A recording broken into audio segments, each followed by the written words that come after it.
Hello students, previous lecture में हमने study किया था linear and non linear system के बारे में।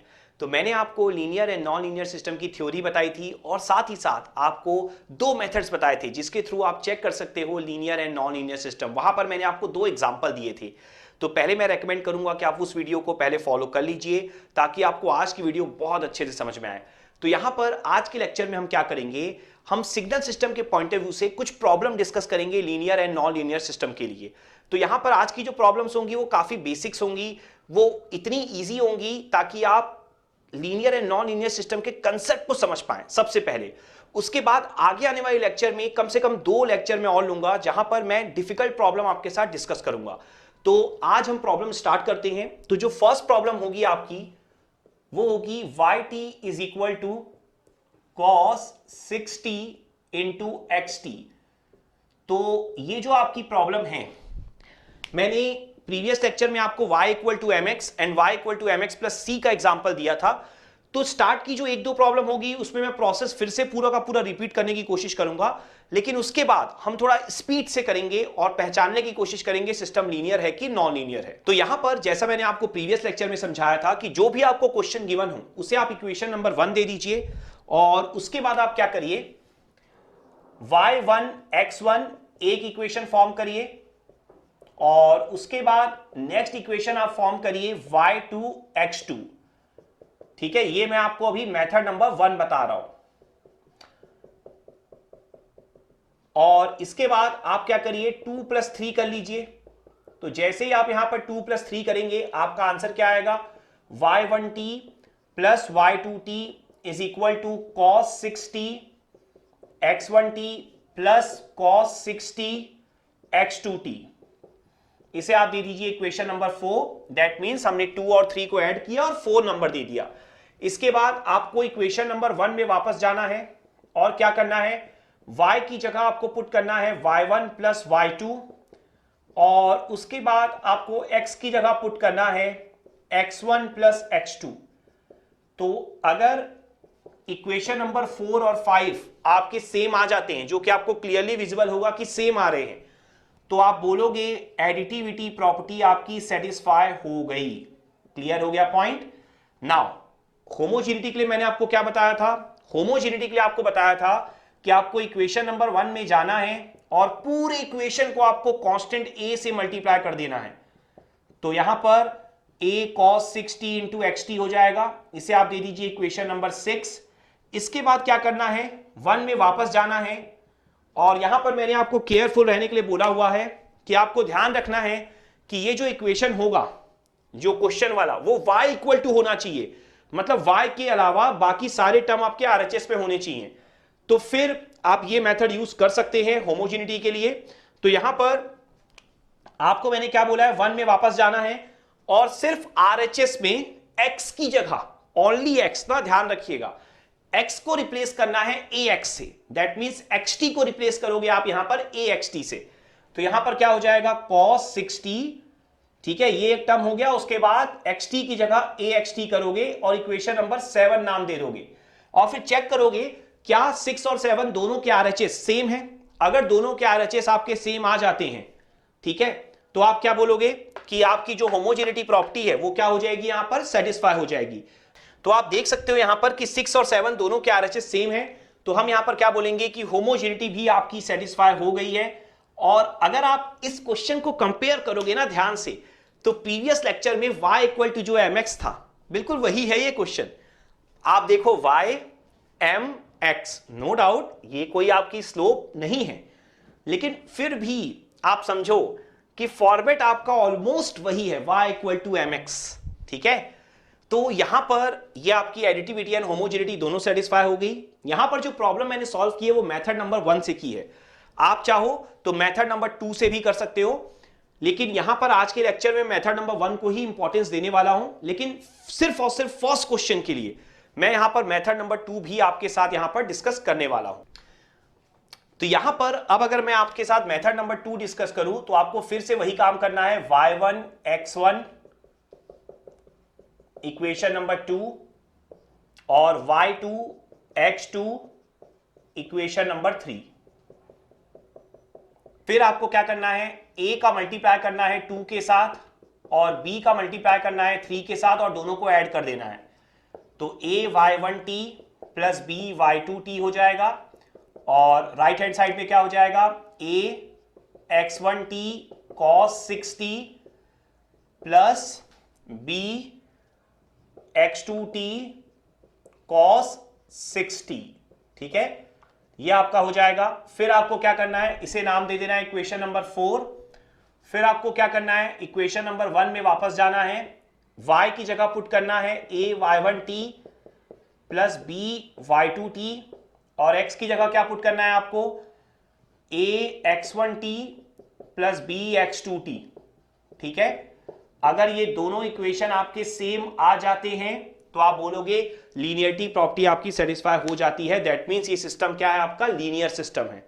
क्लियर हो गया? आपको बस करना क्या है, पहले y1x1 y2x2 कर लो, इक्वेशन 2 को a से मल्टीप्लाई करो, इक्वेशन 3 को b से, और दोनों को ऐड कर दो। उसके बाद 1 में वापस जाओ, y की जगह ay1 प्लस by2, x की जगह ax1 प्लस bx2। यहां पर आप एक ही स्टेप में दोनों प्रॉपर्टी चेक कर लेते हो, ये काफी इंपॉर्टेंट है। क्लियर हो गया पॉइंट? तो ये आपके दोनों मेथड है, लेकिन यहां पर मैं आज के लेक्चर में मेथड नंबर 1 को ही इंपॉर्टेंस दूंगा और कुछ अब डिफरेंट टाइप के न्यूमेरिकल मैं आपके साथ अब डिस्कस करने वाला हूं। तो जो नेक्स्ट क्वेश्चन है हमारे पास वो है आपका yt is equal to mod of xt। तो मॉड वाले क्वेश्चन को अब हम सॉल्व करेंगे। तो यहां पर भी मैं आपके साथ मेथड नंबर 1 पूरा का पूरा डिस्कस करने जा रहा हूं। तो आप देखिए y1 is equal to x1, मतलब y1 x1 आप कर दीजिए, उसके बाद आप y2 x2 कर दीजिए, y1 की जगह y2 रख दीजिए, x1 की जगह x2 रख दीजिए। ठीक है, सेम इक्वेशन आपका फिर से डेवलप कर लीजिए। उसके बाद क्या करना है आपको, इक्वेशन 2 और 3 को ऐड करना है। तो y1t plus y2t is equal to mod of x1t plus mod of x2t। ठीक है, इसे आप नाम दे दीजिए इक्वेशन नंबर 4। क्लियर है पॉइंट? तो उसके बाद क्या करिए, इक्वेशन नंबर 1 में वापस जाइए और इक्वेशन नंबर 1 में वापस जाकर y की जगह पुट करिए y1 प्लस y2 और x की जगह पुट करिए x1t प्लस x2t। क्लियर? इसे दे दीजिए इक्वेशन नंबर 5। तो अब अगर आप देखोगे ध्यान से तो यहां पर आपने y की जगह जब y1 प्लस y2 पुट किया और x की जगह जब आपने x1 प्लस x2 पुट किया है, तो ये दोनों इक्वेशन क्या आप सेम हैं या नहीं, ये काफी इंपॉर्टेंट पॉइंट है। अब आपके सामने फिर एक क्वेश्चन उठेगा कि mod of x1 plus x2 क्या इक्वल होता है mod of x1 plus mod of x2 के? तो मैं आपको फिर से बोलूंगा, जो हर क्लास में बोलता हूं कि आपको बेसिक्स पता होनी चाहिए। तो आप बोलोगे कि सर कितना ज्यादा बेसिक्स हम याद रखें, कितने ज्यादा फॉर्मूलेज हम याद रखें। तो यस, ये बात सही है कि आप हर एक आइडेंटिटी या हर एक फॉर्मूला को याद नहीं रख सकते हो। तो फिर उस केस में क्या होता है, उस केस में यह होता है कि जब आपके सामने RHS LHS दोनों हो ना, जैसे यहां पर है, तो आप सिंपल सा कोई एग्जांपल लेके चेक किया करो। और अगर एक भी एग्जांपल के लिए वो सेटिस्फाई नहीं हो रहा है, इसका मतलब वो नहीं होगा। ठीक है, तो हमेशा सबसे पहले ऐसी चीजों के लिए नेगेटिव आंसर सोचने चाहिए। नेगेटिविटी मतलब कि ना हो, ऐसा ट्राई करो, क्योंकि अगर एक भी नहीं हुआ तो पता चल गया कि नहीं है, लेकिन अगर 100 हो गए और एक नहीं हुआ तो ध्यान रखो वो नहीं होगा। ठीक है ना, स्टार्ट के भले 100 हो जाए, तो हमेशा पहले ना होने वाले आंसर के लिए चेक करने की कोशिश किया करो। तो अगर यहां पर मैं x1 को ले लूं -5 और x2 को यहां पर मैं ले लूं -3, ठीक है, तो -5 का मॉड क्या होगा 5, -3 का मॉड क्या होगा आपका, ये हो जाएगा 3। तो 5 + 3 कितना आ जाएगा, 8 आ जाएगा।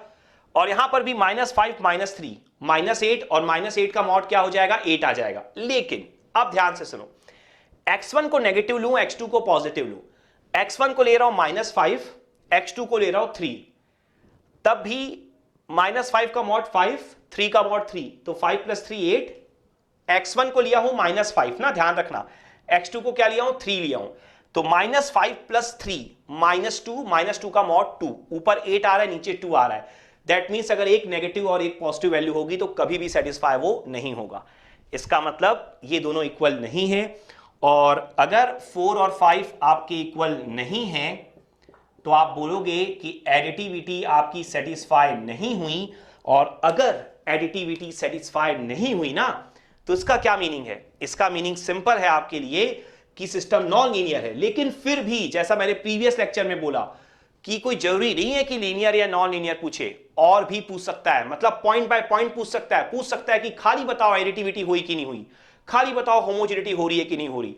तो एडिटिविटी ना होने पर भी आप आगे बढ़ते चले जाओगे, मींस होमोजेनिटी को चेक करोगे आप। तो देखो, होमोजेनिटी के लिए मेथड नंबर 1 में मैंने आपको क्या बताया है कि पहले आप इक्वेशन नंबर 1 में जाओ और पूरे इक्वेशन को पहले आप मल्टीप्लाई करो a से।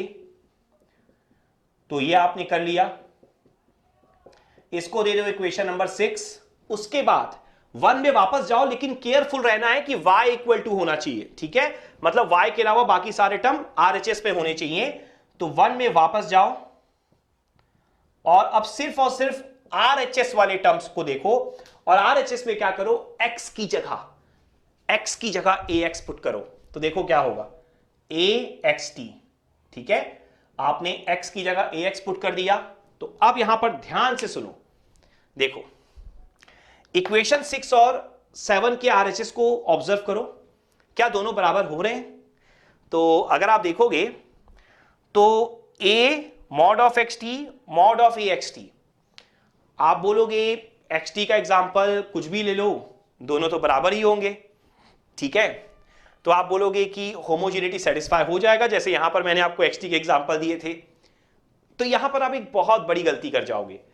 जैसा मैंने आपको यहां पर नेगेटिव आंसर सोचने के लिए बोला था ना, नेगेटिव आंसर मतलब जहां सेटिस्फाई ना हो पाए, वैसे ही जितने भी हम लोग सिस्टम अभी पढ़ेंगे, linear, non linear, time variant, time invariant, causal, non causal, हर जगह आपको यह पता होना चाहिए कि आपके लिए नेगेटिव आंसर कौन सा है।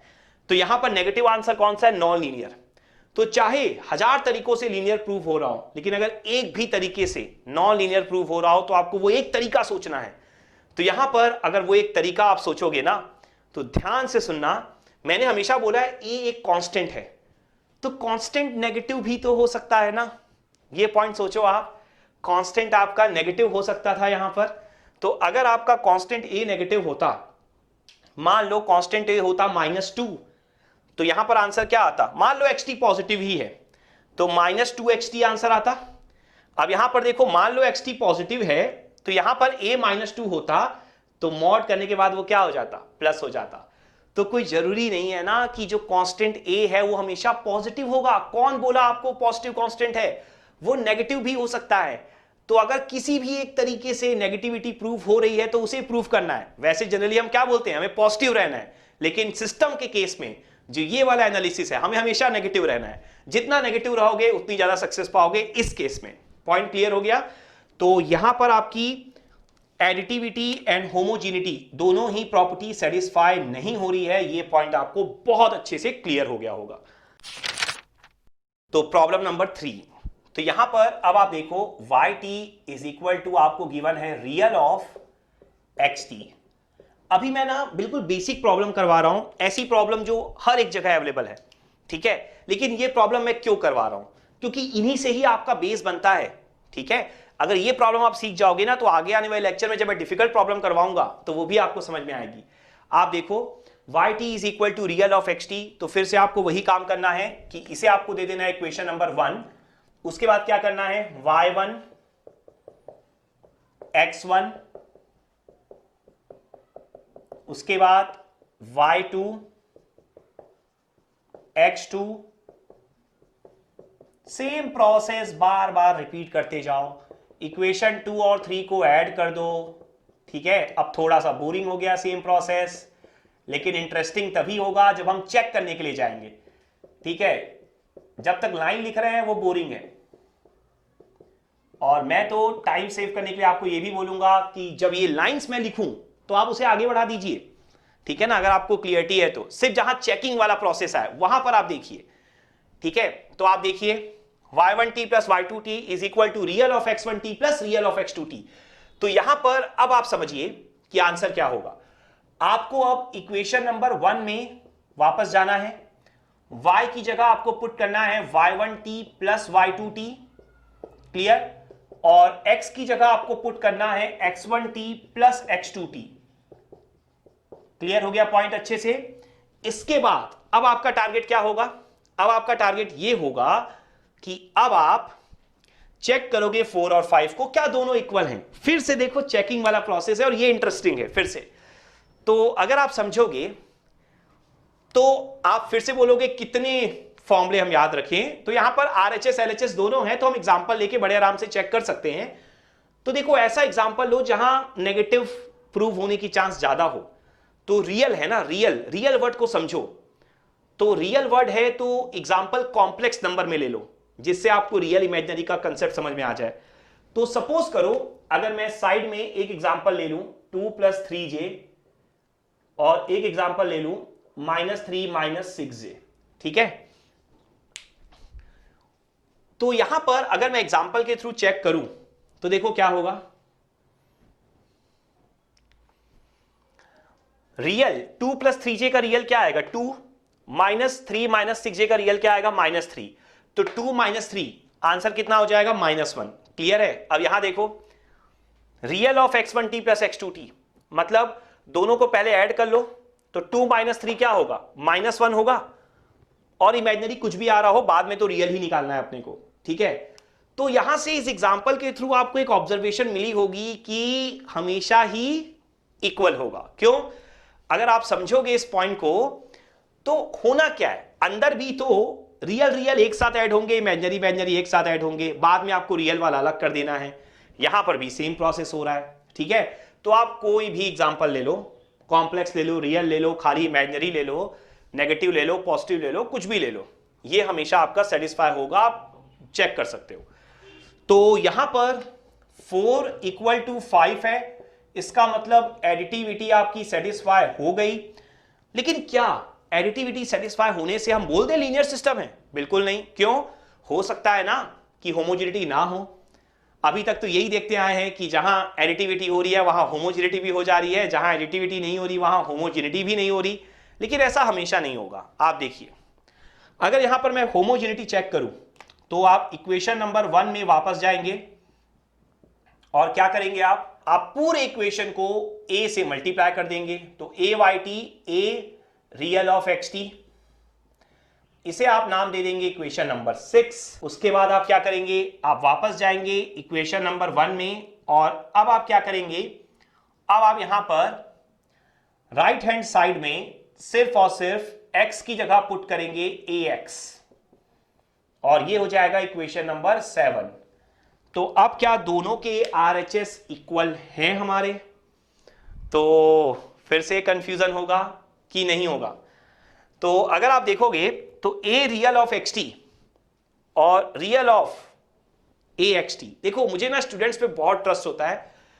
आपको अगर आंसर समझ में आ रहा है और आपने पहले कभी क्वेश्चन नहीं देखा है तो आप पॉज करो, ठीक है, आंसर कमेंट सेक्शन में लिखो और बताओ हमने पॉज करके आंसर लिखा है, देख के नहीं, ठीक है। अगर आप बिना देखे आंसर अब लिख पा रहे हो, अगर आप समझ पा रहे हो, और रीजन भी देना, अगर आप समझ पा रहे हो मतलब आप मान लो कि आपने लीनियर नॉन लीनियर सिस्टम पूरा सीख लिया है। आगे आपको ज्यादा प्रॉब्लम और सॉल्व करने की जरूरत नहीं पड़ेगी, जितनी प्रॉब्लम मैं और कराऊंगा बस वो काफी होंगी, ठीक है। देखो रियल ऑफ axt, तो यहां पर रियल ऑफ axt जब आप करते हो तो ऑब्वियस सी बात है आपको लग रहा होगा कि a चाहे पॉजिटिव हो चाहे नेगेटिव हो, ठीक है। जैसे कि अगर मान लो यहां पर a आपका -2 भी होता है तो -2 xt मान लो कोई रियल नंबर ही है तो -2 xt और यहां पर भी क्या हो जाएगा -2 xt ही रहेगा। अगर xt रियल ही है तो रियल ऑफ xt फिर xt ही रह जाएगा।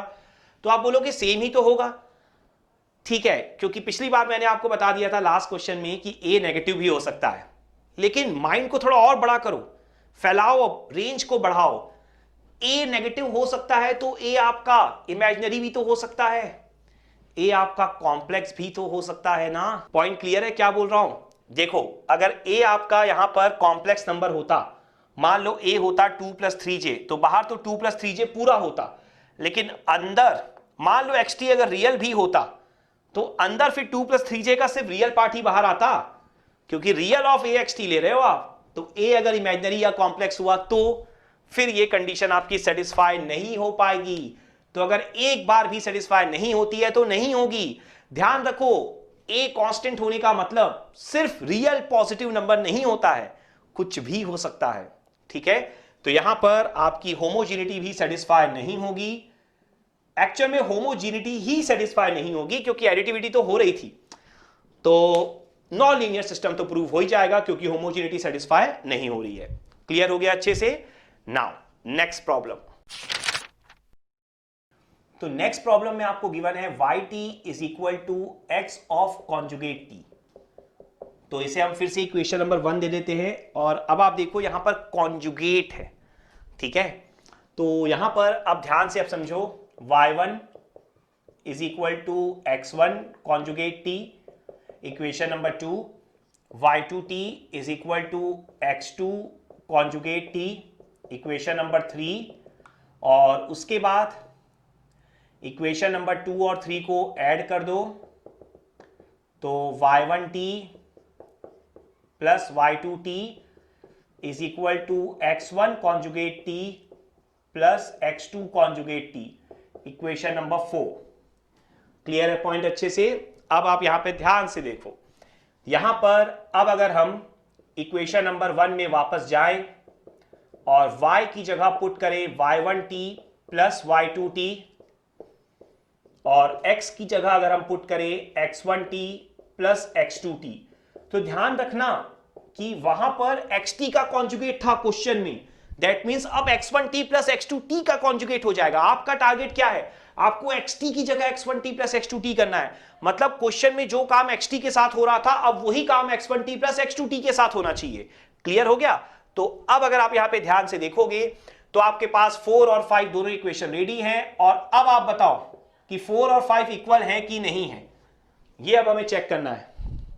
फिर से कंडीशन चेकिंग का प्रोसेस आ गया हमारे पास। देखो अब यहां पर है a conjugate plus b conjugate, यहां पर है a प्लस b का होल कॉन्जुगेट। तो क्या ये दोनों इक्वल होंगे या नहीं होंगे? तो देखो कॉन्जुगेट है, कॉन्जुगेट का मतलब क्या होता है? j की जगह माइनस j, ये तो पता है हम लोगों को। तो क्या करें फिर? कोई एग्जांपल ले लेते हैं फिर से।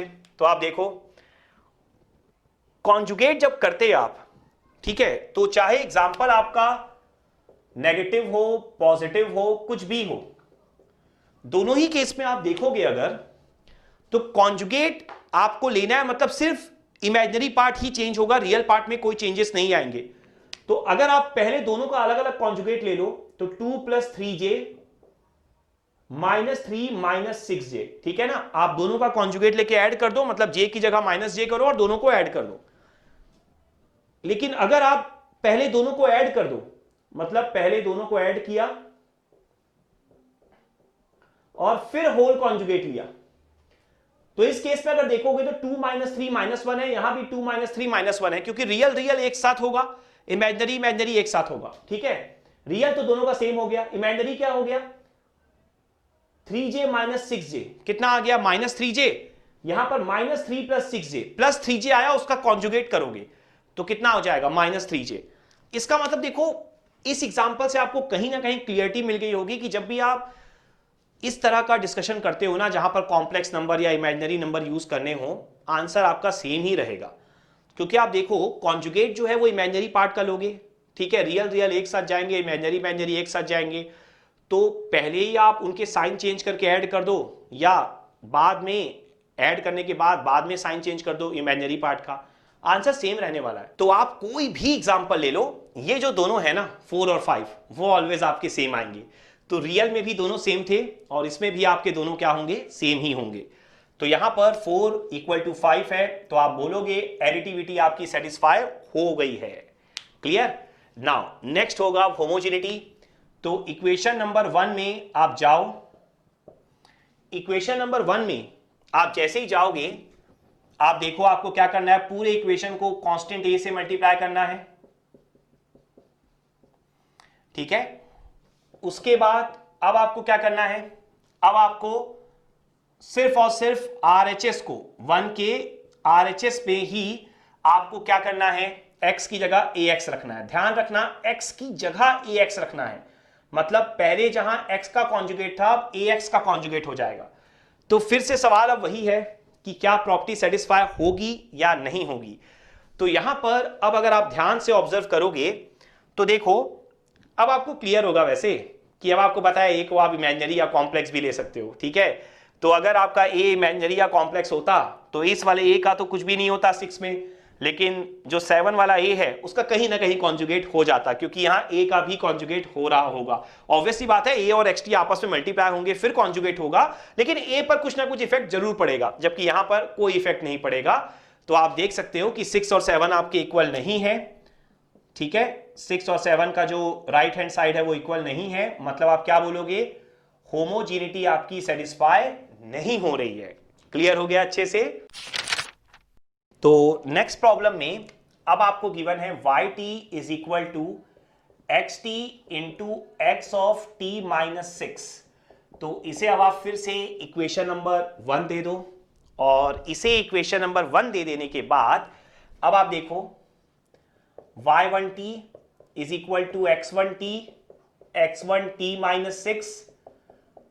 फिर से ये बोरिंग टास्क हमारा स्टार्ट है, तो आप चाहो तो इसे स्किप कर दो, ठीक है। फिर हमें क्या करना है, 2 + 3 करना है। तो y1t plus y2t x1t minus 6 plus x2t minus 6, equation number 4। इसके बाद अब आपको क्या करना है, 1 में वापस जाना है। अब आप थोड़ा सा केयरफुल होके देखो यहां पर दो xt थे, ठीक है ना, मतलब xt इंटू एक्सटी माइनस 6, मतलब दोनों ही इनपुट हैं। तो y1 x1 x1 y2 x2 x2, मतलब y1 x1 और फिर y2 x2 क्लियर है। पॉइंट आपको यह ध्यान रखना होगा कि इस तरीके से जब आप लिखते हो तो फिर जब आप यहां पर 1 में वापस जाओगे और अब आप करोगे y की जगह y1 प्लस y2 और x की जगह x1 प्लस x2, तो दोनों ही x हैं। तो जिस तरीके से आपने x1 और x2 दो बार लिखा था, वैसे ही अब आपको क्या करना होगा, ध्यान से देखो।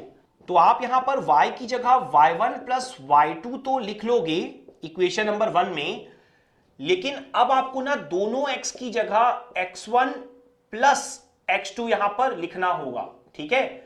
तो मतलब xt की जगह आप लिखोगे x1t प्लस x2t, और xt माइनस 6 की जगह भी लिखोगे x1t minus 6 plus x2t minus 6। Point clear हो गया।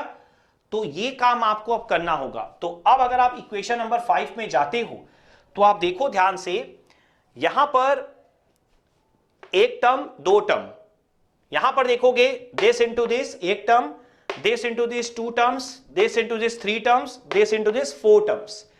तो क्लियरली विजिबल है कि इक्वेशन नंबर 4 और 5 जो है वो इक्वल नहीं है, मतलब एडिटिविटी आपकी सेटिस्फाई नहीं होगी। पॉइंट क्लियर हो गया होगा अच्छे से आप लोगों को। नाउ नेक्स्ट अगर मैं डिस्कस करूं यहां पर, तो नेक्स्ट में अब आपको चेक करना है होमोजीनिटी। तो आप देखो फ्रॉम इक्वेशन नंबर 1, अब अगर आप यहां पर चेक करते हो कि आप y को या पूरे कंप्लीट इक्वेशन को अगर a से मल्टीप्लाई करो तो ये कुछ इस तरीके से बन जाएगा इक्वेशन नंबर 6। फिर अगर आप 1 में जाकर राइट हैंड साइड में x की जगह ax रखो, तो ध्यान रखना दोनों ही x हैं, तो दोनों की जगह ही ax रखना होगा, ठीक है। इस x की जगह भी, इस x की जगह भी। तो यहां पर आप देखो क्या हो जाएगा, a एक बार है, यहां पर a इंटू a स्क्वायर हो जाएगा। क्लियर हो गया अच्छे से। तो इस एग्जांपल को आप ना इस तरीके से ले सकते थे, xt इंटू एक्सटी। आप सोचो एक बार क्या होता है, एक्स स्क्वायर टी होता है ना, और मैंने आपको प्रीवियस लेक्चर में समझाया था कि जब भी आप स्क्वायर करते हो तो हमेशा नॉन लीनियर होता है। तो यहां पर स्क्वायर तो नहीं है, xt इंटू एक्सटी माइनस 6 है, लेकिन आप सोच सकते हो x इंटू एक्स, तो वो आपका नॉन लीनियर ही आना था। और इस केस में आप देखो आपकी एडिटिविटी भी सेटिस्फाई नहीं हुई, और साथ ही साथ आपकी होमोजेनिटी भी यहां पर सेटिस्फाई नहीं हो रही है। तो आई होप ये जो सारे बेसिक एग्जांपल मैंने आप लोगों को दिए यहां पर अच्छे से क्लियर हो गए होंगे। अब ना 2 से 3 क्वेश्चन मैं आप लोगों के लिए बहुत इजी प्रॉब्लम, इनसे बहुत इजी होंगे, जस्ट होमवर्क के लिए छोड़ रहा हूं, तो आप लोग खुद से यहां पर ट्राई कर सकते हो। इन प्रॉब्लम को खुद से ट्राई करो और देखो कि आपका आंसर क्या आता है, ठीक है। और अगर आंसर आ जाए तो आप चाहो तो कमेंट सेक्शन में पोस्ट करके मुझे आंसर बता सकते हो, मुझे काफी अच्छा लगेगा अगर आप लोग आंसर इसका लिखोगे तो। ठीक है, तो आई होप ये पूरा का पूरा लेक्चर आपको अच्छे से क्लियर हो गया होगा। आगे आने वाले लेक्चर में अब मैं थोड़ी सी डिफरेंट काइंड ऑफ प्रॉब्लम लूंगा linear and non linear system में। Thank you.